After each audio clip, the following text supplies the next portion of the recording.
Hey guys, Huzzy here bringing you another video now. I'm not sure what I would have titled this video, but this is going to be all about planning and building my champion pool. Now, many of you will know that the channel predominantly has been taken over by my Smurf content, etc. And I have really not been playing my Diamond account. Like, we're on it right now, you guys can see it at the bottom left. So I played a couple of ARAMs, etc. I played a ranked game on the 3rd of August, and if we look at when my last ranked game was the 26th, and that was only maybe 3 or 2 games, and then I haven't played it a lot. So I'm really not playing them on my Diamond account a lot, but I want to get back into it. My goal by the end of the season is Diamond 1. I want to get back to Diamond 1, and right now with Diamond 3, 59 points. So today I thought I'd do all my planning of what I'm going to play, different roles, etc. And I thought I'd make a video on it, because many of you probably haven't seen, you know, how to plan a champion pool. Because sometimes, yeah, it is planning, you know, people have their favourite picks, etc. But it is always recommended to kind of go through it in your head. Is that actually a good idea? And many professionals, as shown in the bottom right, use a notepad. This is a notepad.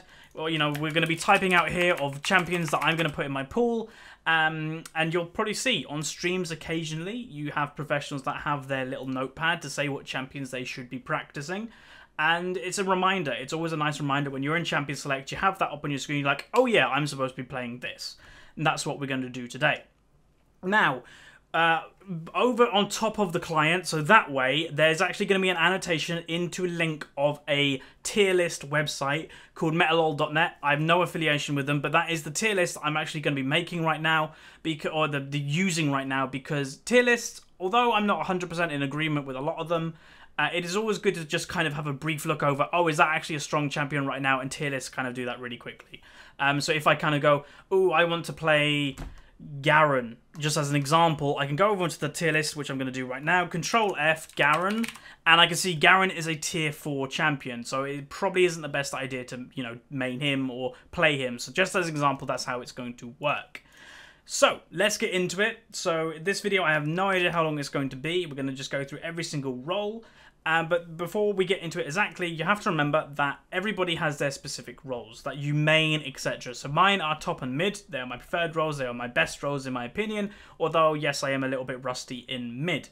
So what basically going to happen, I'm most likely going to have 2 champions in each roles. That is a bit, you know, they're not as similar. They're a bit versatile, different from each other. But in top and mid, I'll have more than 2. I may have 3. I may have 5 maximum. Just to kind of give myself a little bit more variation in the roles I'm most likely going to play the most. So, let's get into it. So we're going to go through top lane first. And again, I recommend you guys at home, if you're not bothered about watching, or if you have 2 monitors, go onto that website that I linked in the annotation. It will also be in the description below, just so you also have the tier list up on your screen, so you can maybe, you know, go along exactly what I'm doing.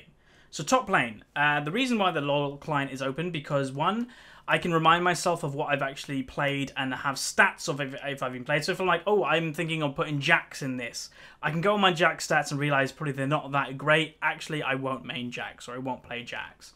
So also you have to take in consideration what's being played right now, all that type of thing. So let's get into it. Let's go into my stats. So we currently are a 53% win rate, which isn't bad, but I should be higher than Diamond 3, just haven't played in ages. So top lane meta right now is more or less, you have tanky champions, you have damage champions, and you have ranged champions. All of the above are pretty strong. So the first one I'm going to put in is actually Maokai. As of right now, and obviously this is subject to change, I'm recording this on the 6th of August 2014. So if you're watching this video months away, then yeah, you'll have to do a similar thing to yourself. That is kind of why I have the tier list up right now. I myself know that Maokai is being played every single game in top lane in LCS. I look over to the tier list and boom, Maokai is currently sitting in tier 1. Kind of shows that he is a strong champion. So Maokai is going into one of the slots in top lane. As mentioned, I'm going to have more than 2 champions in my preferred role. So top lane, we're going to probably have about 4. So what does Maokai give? Maokai gives me the tanky option that if I just want to go pure tank, be really good in team fights, and be a nuisance. So what happens, you have to always think, what happens if Maokai is picked? I want a similar champion to Maokai that I can play against him, or if he's banned, I can have the same kind of impact in team fights. off the top of my head, boom, Gragas. Gragas is going to go in there. Gragas has always been one of my favourite champions. And again, if I look over the tier list, Gragas is in tier 1. Even though he had a couple of changes, Gragas kind of does a similar thing to Maokai. Massive in team fights, he's big at interrupting, he's very tanky and also does decent damage. So Gragas is going in slot number 2. Slot number 3 is where we're going to change it up a bit. So we have the two kind of tankier options, the two team fight oriented champions. So here's where we may go into maybe a little bit more damage, a little bit more pressure. The last 2 remaining slots, one of them I'm going to go into lane pressure. If I simply just want to bully my lane, win my lane, etc. What am I going to pick? I'm probably going to pick Lulu. My Lulu isn't bad. It probably could improve, but with practice, it will probably get better. So Lulu is going into that 3rd slot. And then the final slot will probably be some form of hyper damage aggression. So there is Rengar that I could pick. I don't really want to pick Rengar because he is a little bit too unreliable. Even though he's one of my favourite champions, etc., he's very unreliable. So if we're looking through the tier list, if you guys are looking with me, if we go into tier 1, there's not a lot of champions. Yes, there is Yasuo, but I actually prefer him in mid lane to top lane, so he's not going to go on that list for me personally. There is Nidalee. Nidalee could be an option here. She's an alternate to Lulu. So actually what I'm going to do, and you guys can do this at home, I'm going to put Lulu plus Nidalee, because what happens in this situation is Lulu and Nidalee are both kind of... they're both like aggressors in lane. They're both very annoying in lane, and although Lulu is AP, Nidalee is AD, so they kind of give the same thing. So I'm going to kind of count them as the 3rd and 4th, and then the final 5th pick, we're going to go in with, if we have a little look through this list, you know, the champions that I've played, if we look on the screen right now, you know, there is Shyvana, Lee Sin, etc. So we're going to pick Aatrox, okay? We're going to go with Aatrox as the final slot. Aatrox, again, one of my best champions and still very strong in what he does. He's going to be the AD champion that we're going to use, and that is top lane done. So if we go through top lane again, just to make your guys' minds a little bit easier of why I've picked these champions. Maokai, very tanky, very good currently, that he just simply will not die. Very hard to kill in lane, but very hard to kill once team fight stages come about. Gragas, if Maokai's picked or banned, then Gragas is a good alternative. Even if Maokai isn't picked or banned and you're just in the mood to play Gragas, again, great champion, great in lane, great sustained like Maokai. He's a good bully in some cases. He's great in team fights if you play him well enough, and just an overall good champion, even though he has been tweaked a little bit. Lulu, we're going in as a lane bully, an AP lane bully that has teamfight potential, that has that option to save a champion if needed with her ultimate and just be disruptive. Nidalee, we're going for the AD alternate to the lane bully. So if you know, someone's picked Lulu, for an example, I'll play Nidalee against it, or something like that we will definitely do. Or if someone picks Maokai or Gragas, if I just want to go for lane pressure, then Nidalee is a good option. Again, she's not really a team fighting champion, she's more of a split pushing champion, so that is kind of what we're going to have in this pool. And then finally, Aatrox, just a general pick. Just a general, if I just want to go an AD bruiser up top lane, I will pick Aatrox. So that is top lane done. Moving on to jungle. So jungle, obviously, I did main for quite some time. My best junglers were, if we go through it on the client, Wukong was actually my best stat champion, along with Vi. So here's my Wukong stats. It's 15 wins, 5 losses, fairly good KDA. You know, my per game averages 5.4 kills, 4.1 deaths, and 10 assists. Pretty good overall, so there is an option to go Wukong. And then here is my Vi, 21 wins, 15 losses. So a little bit of a less win percentage, but again, my Vi isn't bad.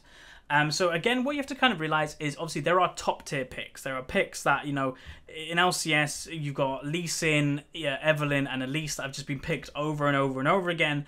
But if you're not amazingly strong with them champions, you don't have to pick them. This is where you kind of, you can look a little bit further down the list on the tier list and go, no, I'm actually really good on that champion. I'll pick that over that one. So the first jungler that is going in on this list is Vi. She is very good in the meta right now. She's very strong in the meta, and I personally know that I can play her fairly well. So instantly going into the list. Now, what does Vi bring? Vi basically brings anything. So my second jungle pick, I can pick anything. I can pick a tanky one. I can pick a damagey one, because Vi you can build either way. Now, the only thing I would say is it's always good to maybe have an AP and an AD option going into the jungle. It's not necessary, you don't have to, but it's a good idea.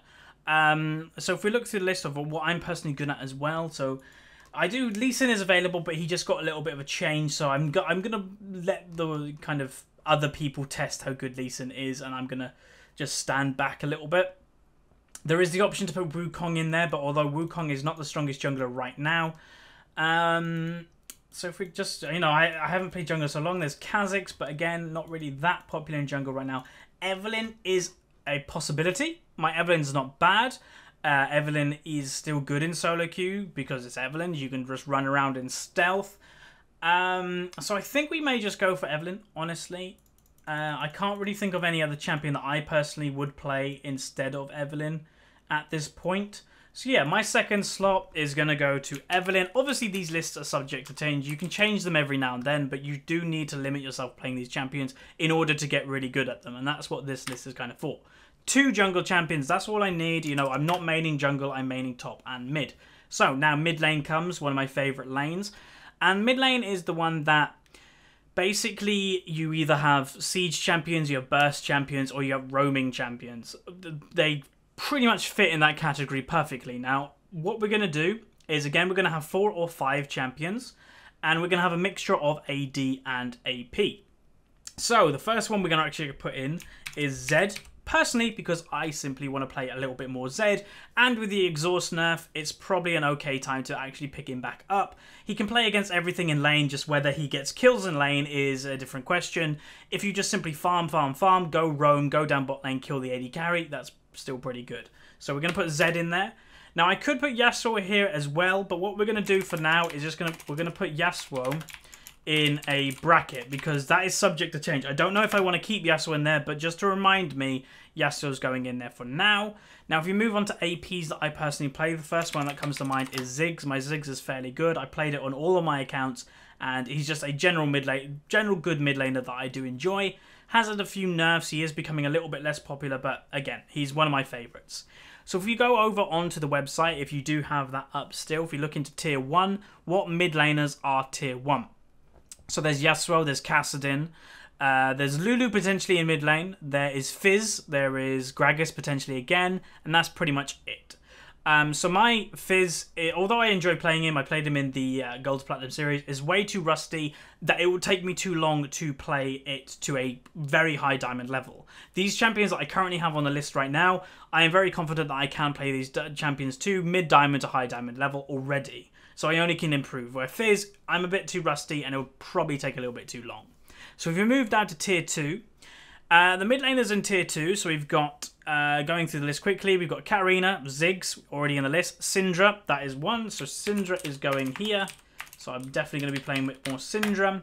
And then the final pick, if we do keep Yasuo, that is still one I'm thinking about.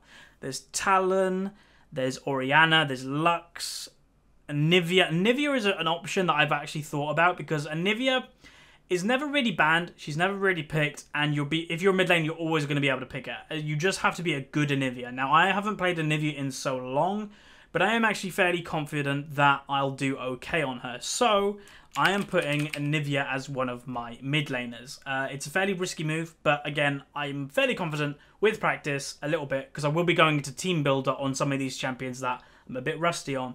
I am confident that my Anivia will come up to par. So that is mid lane. I'm going to leave it like that for now. I'm going to come back to it at the end of the video whether I want to keep Yasuo or not. Right now I'm keeping him. But again, I don't know if that will stay the same. Now AD carry. So only 2 champions in this role, and I don't really need to confirm with the tier list. Although if you want to see what tier 1s are in, thingy, there's Tristana and there is, I think, just Tristana. So one of them definitely is Tristana. Tristana, I've always enjoyed playing. So one of them is Tristana, and I know the other one is going to be Jinx. That may surprise some of you because you may know Draven and Twitch are some of my favourite AD carries, but I do very much enjoy to play Jinx. And she kind of, if Tristana is picked, Jinx is a good alternate. You know, I'll definitely always pick Tristana if possible. If I can't pick Trist, then boom, I'll pick Jinx. That's how it's going to work. So that is my AD carries. And then finally, my supports. Now supports, I may potentially have to have 3 in here, even though it's not one of my main roles, simply because you do have to be a little bit versatile in what supports you're playing. So the first one is going to be Thresh. Thresh is just a support that I've played for quite some time now. And then the second one, Now, here's the thing what you have to separate. It's either going to be Braum or it's either going to be Leona, or both of them. They are similar champions. Thresh offers basically the best of both worlds, that he can engage and disengage. So then my last two picks, I want one to engage and be a team fighter, and then the second one, I want to be a lane bully. So it's between Braum and Leona. So right now, I'm just Braum and Leona, and then the last one is between Morgana or Karma, and I'm going to pick Karma, because I just think she's a little bit more of a lane bully than Morgana, and I feel that less people play Karma, so I'll be able to pick it more if, you know, Morgana's picked or banned. So that's my preliminary champion pool. That is what I'm going to be working with. That's hopefully the champions I'm going to play to try and get Diamond 1 again. And obviously Diamond 1 content will be resuming. I'll be doing live commentaries. I'll be doing potentially pre-done commentaries. You know, I did get the recording and commentate over it. That is subject to Baron Replay or LOL Replay working. But that should be good enough, champion-wise, to get me there. But again, this is subject to change. You know, in a week's time, the same notepad, it may have a couple of different things in it if my mind just suddenly changes. Now, let's quickly go back to mid lane before I'll move on to the next point. So do I want Yasuo there? So if we think about just what my mid laners bring. Zed gives me the AD burst champion. Ziggs gives me the basically the best of everything, or just everything, but predominantly the reason I'd pick Ziggs is a delayer. Someone that can just delay a game very easily and just, you know, win the game nearly by themselves, in theory. Syndra, I'm going in for the AP burst. And then Anivia, I'm going in that pick because not many people play it and it is actually still very strong. So if I can get good with Anivia, I can guarantee always playing a good champion. So do I need Yasuo? What does Yasuo bring? Yasuo brings an AD teamfight champion. Zed isn't an AD teamfight champion, so potentially Yasuo is a good pick to have. And yes, I am going to keep Yasuo in this list. So that here is the list that I'll be working with. Again, getting back to Diamond 1. This will be saved. This will be up always when I'm playing solo queue on this account. So that will be it. Now, many of you be like, what's next? If you have made it this far, then I congratulate you. But the next point will be going through runes and masteries. We're not going to do it in this video because that's very tedious. But what I'm going to do is these champions, if we count how many champions we have. So we have 5 top lane, 7 jungle. So there's 7 in total. Another 13. Oh no, 12, sorry, 14, and potentially another 4. So there's about 18 champions, give or take, around here. And we have 20 rune pages. So in theory, I could have a rune page for every single one of these champions. I'm not going to do that, but I definitely don't need 20 full rune pages. So what I'm going to do later is go through these rune pages, clear every single one of them out. Literally, just clear every single one out and make rune pages for ones I need. And then I have rune pages for my champion pool that I'm never going to be surprised. I'm never going to be caught out on a rune page that I don't have. There'll be different alternates of what I need. If one has armor, one has health per 10 or health per level, etc. And again, the same with masteries. I'll probably strip my mastery points and go in again with all these champions. So this has been this video. Hopefully you guys enjoyed this. It's a bit different than normal, but again, this video is just basically to say planning champion pools is a good idea. Having an idea of what you want to play and, you know, in your head, stuck on a notepad is always, you know, it just sets the path of what you're going to do. And in theory, I should become very good with these type of champions. And I should never be in solo queue like, oh, I can't play that role, because I should be good on these champions at least. So anyway, thanks for watching. If you made it this far, maybe say what champions I could swap out, in your opinion. So yeah, if you think Evelyn may not be a good pick in jungle, say what you guys think would be. Or say your champion pool, for example. You know, just have a bit of a discussion in the comments. I will be looking down there. But I do congratulate you if you made it this far. But anyway, thanks for watching. More content to come up on the channel soon. Smurf content will be resuming, obviously, and continuing. And Diamond content will be restarting. So again, thanks for watching, and I'll see you guys next time. So, goodbye.